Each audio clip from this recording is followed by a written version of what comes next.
Radio Publique Africaine.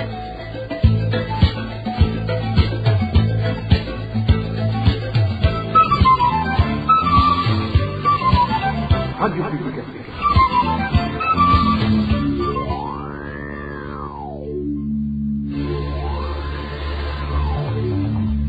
C'est le moment de suivre le journal parlé en français. À la présentation, Inès Gakiza. Merci d'être au rendez-vous du journal de ce lundi 26 juin 2023. Bonsoir, les principaux titres pour commencer.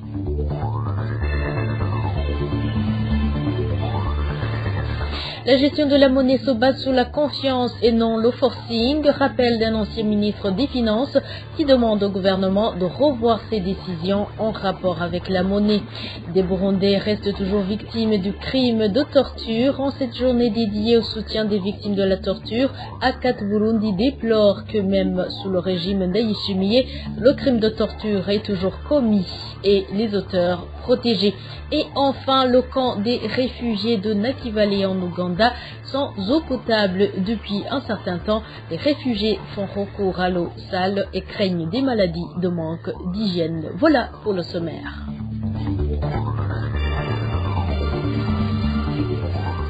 Encore une fois, bonsoir et bienvenue. Des irrégularités continuent d'être signalées dans le dossier d'emprisonnement des présumés coupables de détournement signalé au bureau de la présidence et opéré sur le budget alloué à la construction des buildings de cette institution dans différentes provinces. Au cours de la semaine dernière, la chambre de conseil du parquet de Mukaza a libéré la caissière de la présidence détenue dans ce dossier, mais le parquet a tout fait pour annuler cette libération avec des explications que certaines sources qualifient de non conformes à la loi. Éloge divin Remesha. Marie-Claire Nsabimana, Richard Nzishura, tous deux employaient la présidence du Burundi, ainsi qu'un agent de la société qui vend des matériaux de construction dénommé Adams, ont comparu devant la chambre de conseil du parquet de Mukaza la semaine dernière. C'était dans le dossier de détournement de fonds opéré au sein du bureau de la présidence sur le budget alloué à la construction des buildings de cette institution. L'issue attendue par certains de nos sources était soit la libération provisoire ou la détention préventive. Surtout, ces trois prévenus, un a été libéré provisoirement par la chambre de conseil. Il s'agit de Marie-Claire Nsabimana, la caissière de la présidence. Après cette libération prononcée par la chambre de conseil, le parquet de Mukaza a manifesté son refus selon nos sources qui révèlent que cette juridiction a dit qu'elle va faire appel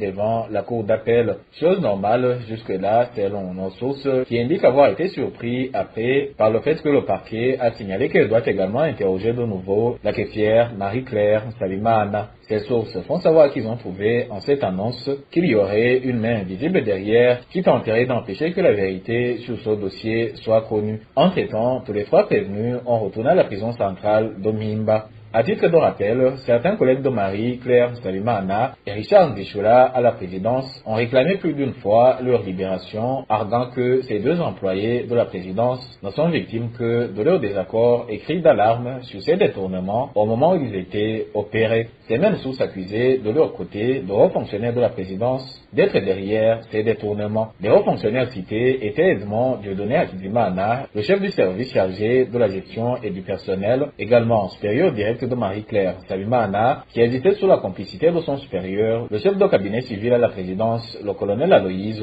Sindaïhebura. Nos sources au bureau de la présidence m'ont fait comme preuve des bons de commande sur lesquels sont remarquées des surfacturations qui avaient été signées et approuvées par les deux hauts fonctionnaires cités. Nous avions cherché plus d'une fois la réaction du bureau de la présidence sur ce dossier, mais aucune réponse ne nous a été donnée par la porte-parole, Cosine Guylaine Gatoni. La spoliation de l'hôpital Kira se poursuit. Ce lundi, une réunion des actionnaires étatiques minoritaires a été tenue par Charles Ndagijimana, président autoproclamé du conseil d'administration. Une réunion tenue en violation des statuts et règlements régissant l'association Kira, ainsi que le code des sociétés, en plus du fait que le dossier Kira est toujours pendant en justice. Josiane Mouzaneza nous en dit plus.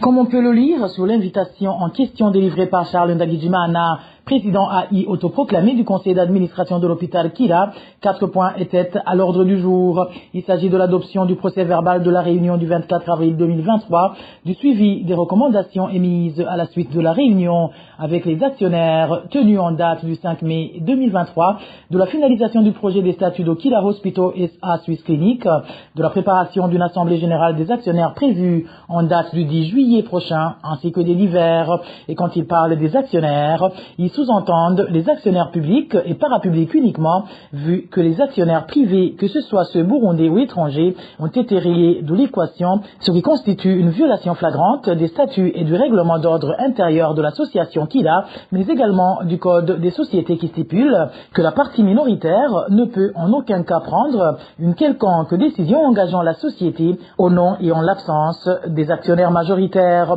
En effet, la réunion du 25 avril, qui a été adoptée aujourd'hui, tout comme celle du 5 mai et celle d'aujourd'hui, ont été tenues sans que les actionnaires privés majoritaires à 65% y soient conviés. Selon nos sources, seuls les représentants de l'État, à savoir Charles Ndagijimana, autoproclamé président AI du conseil d'administration et en même temps représentant de la société Sokabu, Madame Larissa Arakaza représentant la société Kamebu, ainsi que les représentants de la Sobugeya et de l'ONPR étaient présents dans ces réunions, en plus du docteur Jean-Charles Mugumyangiko qui représente les médecins actionnaires de cet hôpital.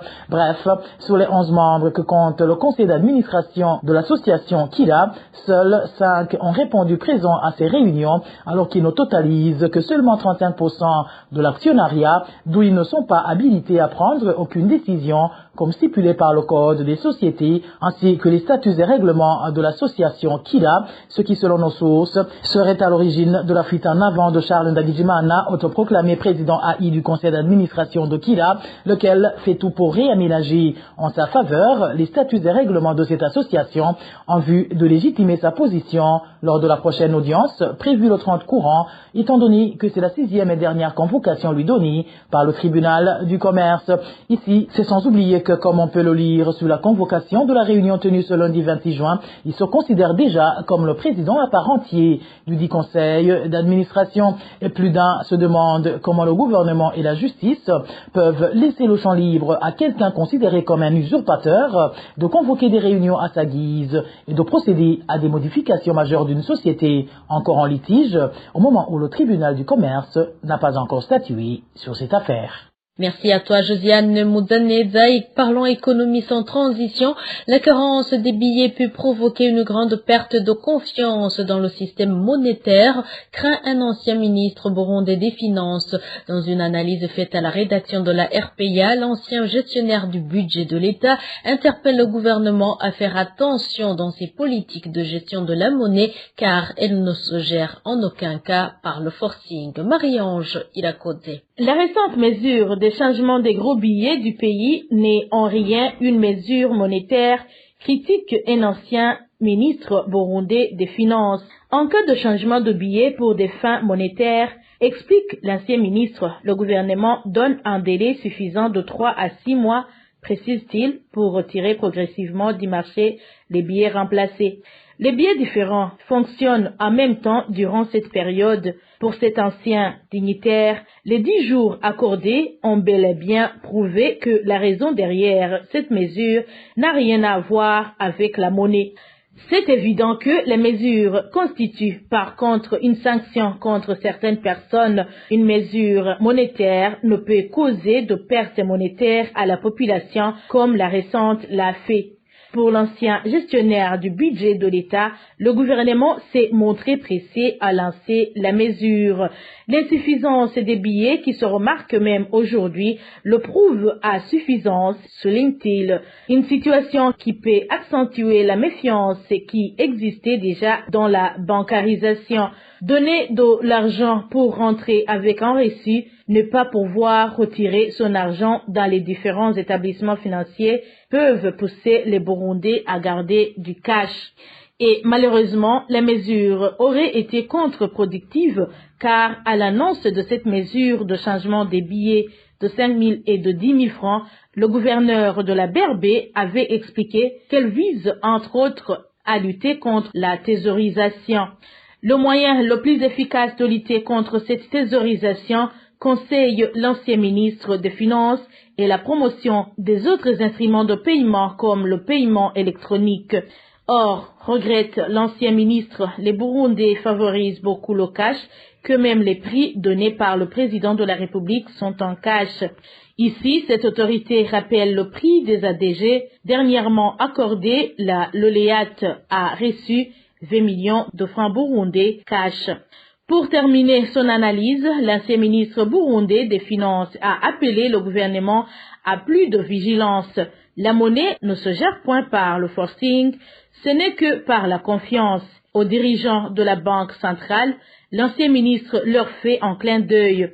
Si cette banque centrale se comporte comme le gouvernement en place, elle perdra toute la confiance des Burundais et les effets seront catastrophiques. Merci à toi aussi, Marie-Angela Kodze. Les propos du président de la République sur la pénurie du carburant montrent que lui et le parti au pouvoir n'ont pas de vision et de volonté d'œuvrer pour le pays. Réagit le politique Charles Nditije aux propos du président Évariste Ndayishimiye qui a annoncé sur les ondes de la BBC que le manque de carburant au pays est dû au sabotage de certains importateurs. Ce politicien indique également que la pénurie du carburant est due à la corruption qui gangrène le secteur de l'économie. Suivez-le. Quand le président Évariste Ndayishimiye déclare que la pénurie de carburant, qui est récurrente par ailleurs au Burundi, est due au sabotage de certains commerçants, pour moi, cela ne convainc personne. C'est plutôt un alibi. Cela est dû, de mon point de vue, à la mauvaise gouvernance, à la corruption qui gangrène tous les secteurs de la vie nationale, au manque de vision qui caractérise le régime CNDD et FTD. Et cela se traduit justement par le manque de plusieurs produits de première nécessité comme le sucre que nous produisons au Burundi, les engrais chimiques, la misère, la faim qui touche plus de 60% de la population. Cela se traduit également par le délabrement quasi généralisé des infrastructures publiques, la mauvaise qualité de l'éducation. Nous sommes le pays le plus pauvre au monde, mais également le plus corrompu. Donc c'est cela pour moi la vraie raison. Parce que si tel n'était pas le cas, quand il dit que c'est du sabotage, pourquoi il ne sanctionnerait pas ces commerçants véreux et qui sabotent l'économie? Il a tous les moyens constitutionnels, et juridiques et légaux pour mettre hors d'état de nuire ces commerçants, notamment par le retrait des marchés qui leur auraient été accordés. Malheureusement, nous constatons justement que la passation des marchés se fait de manière très peu transparente et se caractérise par la corruption, et on accorde les marchés à ceux-là qui donnent des pourboires qui se partagent avec les gens du pouvoir. Il est également incompréhensible qu'ils disent que les stocks de carburant sont pleins au port de Dar es Salaam, mais qu'il manque les moyens pour le transporter, et que cela est également dû au sabotage de ces commerçants. C'est plutôt pour moi un manque de volonté, de planification. Pourquoi stocker du carburant quand on n'a pas les moyens qu'il faut pour le transporter? Et donc cela, pour moi, traduit, comme je l'ai dit, l'incompétence notoire et la mauvaise gestion, le manque de vision, l'incapacité à gérer correctement les affaires de l'État. Et le peuple, normalement, burundais, devrait les sanctionner lors du prochain scrutin. C'est toujours le journal Parlons droit de l'homme à présent. Elle demande justice. Elle, c'est une veuve de la colline Boueteto en commune Bouquet de la province Muramvya, alitée à l'hôpital militaire d'Okamenge pour avoir été tabassée il y a 10 jours. Elle déplore que son agresseur est toujours libre. Le point avec Onésime de Shimagidze. La victime de ces actes de violation des droits humains s'appelle Geneviève Sengiyumva de la colline Boueteto en commune Bouquet. Selon les informations en provenance de certains membres de sa famille, Geneviève a été tabassée en date du 16 juin courant par les journaliers de la nommée Pascazi Djish. Un des membres de sa famille précise que la victime était dans les champs et a été battue sur ordre de Pascazi Djish. Il était vers 9 heures quand Pascasie Djisho, accompagné par ses journaliers, se sont rendus dans les champs où Geneviève Nsengiyumva effectuait ses activités champêtres. Cette femme, ancien agent de la police, a alors intimé l'ordre à ses journaliers de frapper fort cette veuve. Elle a été vraiment tabassée. Selon certains membres de la famille de la victime, Pascasie, l'agresseur, a commis un acte prémédité car elle avait juré de lui faire du mal. Et cela à cause de la jalousie parce que Geneviève a une grande propriété foncière, affirme cet habitant de la colline Gweteto. Djisho Pascasie était mariée, mais elle a regagné sa famille. Elle est trop jalouse parce que ne cesse de dire que Geneviève a une grande propriété. C'est ça la principale cause de l'acte qu'elle a commis. La santé de la victime n'est pas bonne pour le moment, car elle est alitée à l'hôpital militaire de Kameng. Elle, ainsi que ses proches, regrettent que l'agresseur soit toujours libre et demandent à la justice de faire son travail. Nous, membres de la famille de la victime, demandons aux instances habilitées d'arrêter l'agresseur car il est toujours en liberté et qu'il soit traduit en justice pour qu'il réponde de ses actes. Il a annoncé publiquement qu'elle ne va pas s'arrêter par là. La rédaction de la RPA n'a pas encore pu joindre FM Ndikumasabo, administrateur de la commune Bukeye, pour qu'il s'exprime à propos de ces actes de violation des droits humains dont a été victime la veuve Geneviève Nsengiyumva. Et les prisonniers se trouvant dans différentes maisons carcérales mènent une vie de torture car ils n'ont pas de quoi mettre sous la dent et leur nombre dépasse de loin la capacité d'accueil des prisons.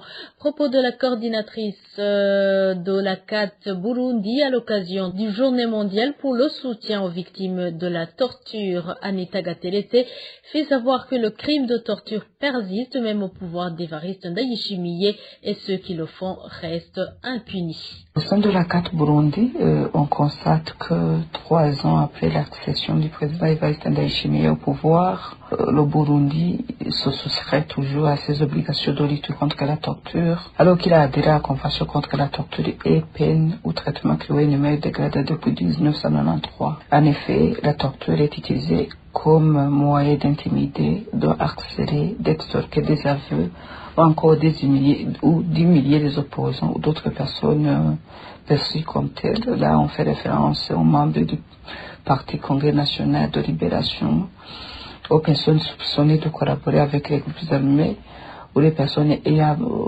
appartenu aux ex-FAB, Forces armées burundaises, qui sont souvent dans la ligne de mire des personnels parmi lesquels la jeunesse imbonelle accoulée des partis au pouvoir. C'était responsable ou agent du service de renseignement burundais qui recouraient toujours à la torture. L'autre grand défi, c'est la surpopulation carcérale qui avoisine 293% de la capacité d'accueil dans les établissements pénitentiaires burundais, où on remarque que les conditions de vie dans les prisons sont déplorables et assimilables à des traitements cruels, inhumains ou dégradants, voire de torture. On remarque qu'il y a l'insalubrité, propagation de maladies, carence en eau, insuffisance alimentaire, manque d'accès aux soins adéquats. Donc, on remarque aussi des cas de traitement cruel, inhumain ou dégradant, dont les auteurs sont les membres du comité de sécurité ou des capitales, qui sont des détenus élus par leur père pour les représenter, mais ces personnes commettent des abus, des violations des droits de détenus, des mauvais traitements, et ces fautes ne sont pas rectifiées par l'administration des prisons qui se montre souvent complice de tels actes. À cela s'ajoutent de nombreux cas d'enlèvement, suivis de torture et d'assassinat par la police militaire, les agents du service national de renseignement compliqués avec les immorales à couler et c'était administratif. On remarque beaucoup des cas de cadavres ligotés, fusillés ou retrouvés dans les rivières, ou ailleurs qui témoignent de la récurrence de cette triste pratique. De ce qui précède, ACAT Burundi réitère son appel au gouvernement du Burundi de garantir la justice pour les victimes de torture par des enquêtes indépendantes et approfondies. d'assurer la réparation intégrale pour les victimes et mettre en place un mécanisme national de prévention contre la torture prévu par le protocole facultatif relatif à la Convention contre la torture. Le Burundi est un pays qui a connu plusieurs cas de torture, surtout à partir de la crise de 2015, due au troisième mandat de feu président Pierre Nkurunziza. Certaines des victimes sont encore au pays et d'autres ont réussi à fuir le pays. En cette journée où le monde célèbre la journée internationale pour le soutien aux victimes de la torture, la RPA a pu s'entretenir avec une des victimes aujourd'hui en exil qui l'a torturée et quel est son état actuel physiquement et psychologiquement. Dani Claire, Ilatkoumva. Ildefonse Ntahoturi est un parmi les jeunes qui a été victime de la torture en 2015 lors des manifestations contre le troisième mandat du président Nkurunziza. Alors étudiant à l'université du Burundi, Ildefonse Ntahoturi a été arrêté le 4 mai 2015 par des policiers assurant la garde d'un député qui habitait la zone Louhero, derrière l'immeuble Weston de l'ancien président Domitien Ndayizeye. Du coup, Ildefonse Ntahoturi a été livré au général Godefroid Bizimana, qui lui a infligé des tortures de toutes sortes. Il aurait même tenté de l'enterrer vivant. On m'a livré au général de police Godefroid Bizimana. Il m'a torturé. On n'était pas habitué à voir un haut gradé de la police ou de l'armée procéder en personne à la torture d'un individu. Il utilise des mots très effrayants. Premièrement, à caractère ethnique, il disait par exemple que le manifesté pour crier que plus jamais un Tutsi ne pourra être président de la République. Il disait donc qu'il devait me tabasser quitte à ce que je meure ou devienne à défaut infirme. Il m'a cassé tous les gens sur les pieds et m'a frappé tout le corps. Il a par après tenté de m'enterrer dans une fosse au Paré chez Ndadaye.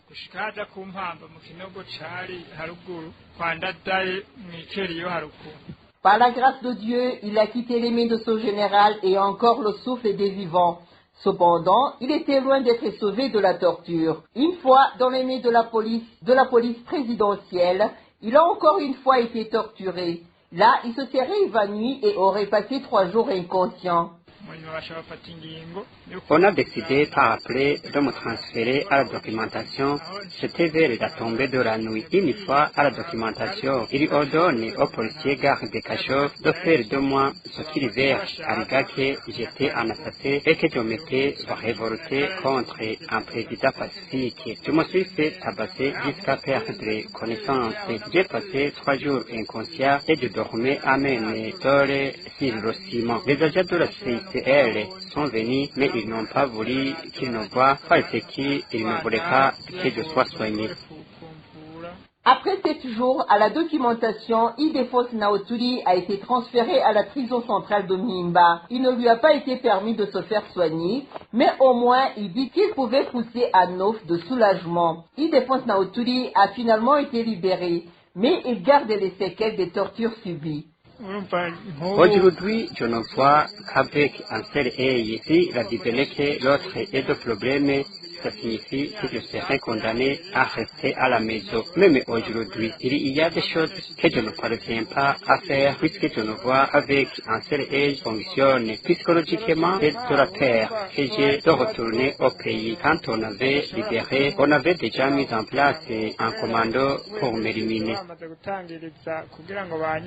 Ce garçon natif de la province Rutana est aujourd'hui en exil. Une des choses lui prive le sommeil. C'est le fait qu'il voit des signes qui augurent qu'il serait toujours poursuivi.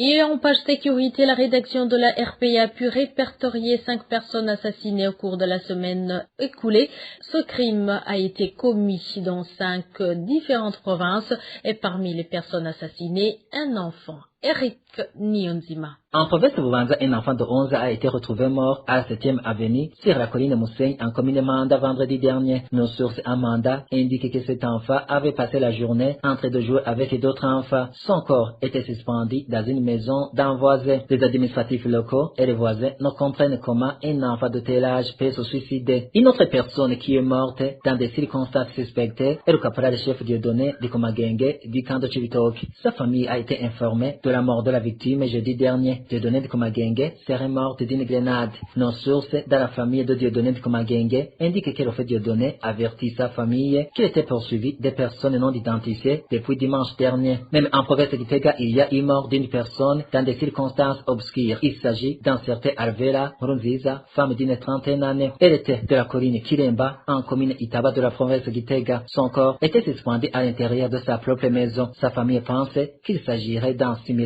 de suicide. Elle avait des plaies sur le cou. La famille demande des enquêtes. Une autre femme a été tuée par coup de machette mardi dernier sur la colline Bonero de la commune Bugenyuzi en province Karuzi. Le présumé auteur est son mari qui est maintenant dans les mains de la police. La dernière victime sur cette liste est une personne qui n'a pas été identifiée. Son corps a été retrouvé dans la nature sur la colline Bugome en commune Mutimbuzi de la province de Bujumbura.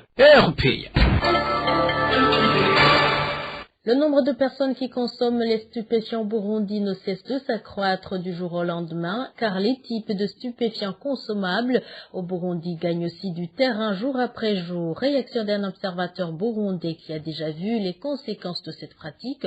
Selon lui, les problèmes vécus et la situation misérable que ces gens ont vécue en sont la cause.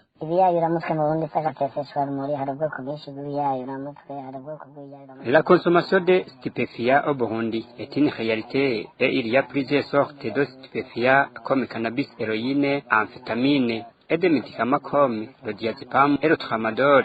Et ces stupéfiants sont utilisés par plusieurs catégories de gens. C'est pourquoi le nombre de consommateurs continue de s'agrandir. C'est donc un problème inquiétant et la cause serait liée aux problèmes dans lesquels les gens ont dû traverser et la mauvaise situation financière dans les familles, sans oublier la pauvreté et le fait de vouloir copier les autres.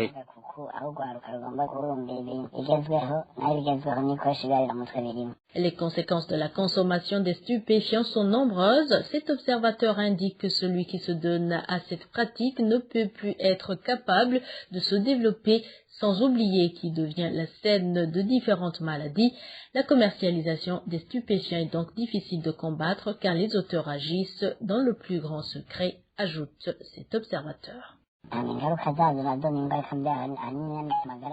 Comme conséquence, on peut soulever celles liées à l'aide de santé, car les consommateurs de stupéfiants attrapent la tuberculose, l'hépatite, les maladies sexuellement transmissibles, sans oublier le sida. Plus encore, une personne qui consomme les stupéfiants ne peut en aucun cas se développer. Sur le plan des droits de l'homme, ces personnes sont écartées et ne sont pas déjà sur qui on peut compter. C'est une catégorie de gens qui ont beaucoup de problèmes chaque suivant, ce qui l'a poussé à consommer. C'est également difficile de décourager cette pratique, car ça demande beaucoup de moyens difficiles à trouver. Les gens qui sont au sommet dans la commercialisation de ces stupéfiants sont difficiles à attraper. On attrape ceux qui les consomment et les intermédiaires dans la vente. Les hôtels sont déjà respectables et sont au troisième niveau, car il y a au sommet ceux qui donnent des moyens, le deuxième niveau de ceux qui font l'approvisionnement et les petits qui envahissent les quartiers et vendent ici et là. Et enfin, hors de nos frontières pour clore cette édition, je vous l'avais dit au début, les Burundais réfugiés au camp d'eau Nakivale en Ouganda demandent aux bienfaiteurs de leur venir en aide afin d'être approvisionnés en eau potable. Ces réfugiés disent qu'ils n'ont pas d'eau potable depuis un certain temps et que même lorsque l'eau est disponible, elle ne dure que le temps de l'arroser, ce qui fait qu'ils se rabattent sur l'eau insalubre du lac Nakivale ainsi que l'eau stagnante des pluies. Ces réfugiés craignent que si rien n'est fait dans l'immédiat, des maladies liées aux mains sales peuvent se propager dans ce camp des réfugiés. Suivez un des réfugiés burundais du camp de Nakivale.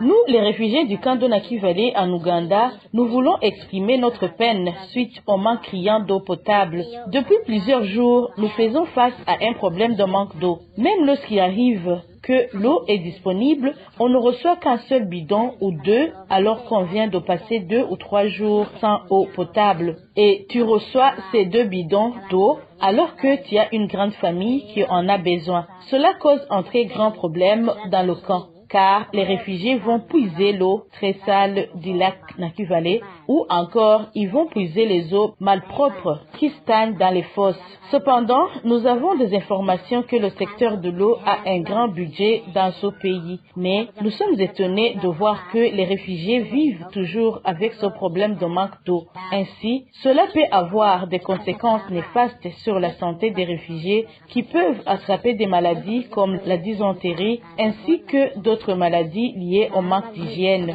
Par exemple, les enfants peuvent passer 3 à 4 jours sans se laver. Vous comprenez aussi que les conséquences se répercutent aussi chez les femmes. C'est un gros problème pour nous.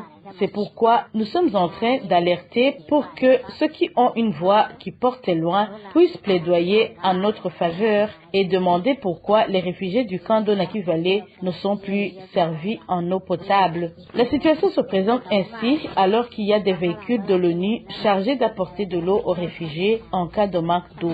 Mais cela n'est pas fait à notre égard. Alors, nous réalisons que des maladies peuvent nous attraper suite à son manque d'hygiène.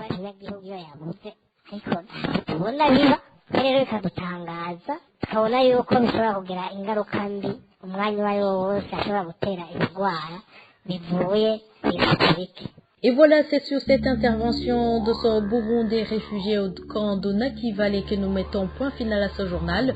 Merci à vous tous qui nous avez prêté une oreille attentive. Au micro, vous étiez avec Inès Gakiza. Excellente soirée chez vous.